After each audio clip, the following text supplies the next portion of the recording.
మొన్న మీరు బడ్జెట్లో చూస్తే ఆర్థిక శాఖ మంత్రి గారి సహకారంతో ప్రభుత్వ పాఠశాలలన్నిటికీ ఉచిత కరెంట్ నిర్వహిస్తుంది. సో అక్కడున్న హెచ్ఎం గారు కానీ ఉపాధ్యాయులు కానీ కరెంటు బిల్ గురించి ఇబ్బంది పడాల్సిన అవసరం లేదు, నేరుగా ఉచితంగా చేస్తాం జరిగింది. సో ఈ 4 ఎందుకంటే తల్లికి వందనం కింద ఈ 4 కొట్టుకుపోతాయి.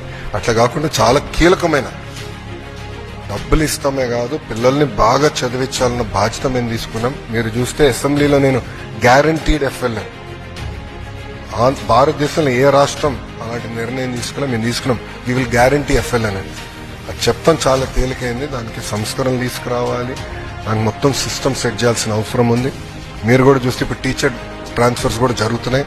అధికారులందరూ అహర్నిశలు కష్టపడుతున్నారు. మండే కల్లా మొత్తం ఈ టీచర్ బదిలీలన్నీ కూడా పూర్తి చేసి ఈ మొత్తం వ్యవస్థ స్టెబిలైజ్ అవుతుంది. వచ్చే సంవత్సరంలో 10th క్లాస్ రిజల్ట్స్ కానివ్వండి,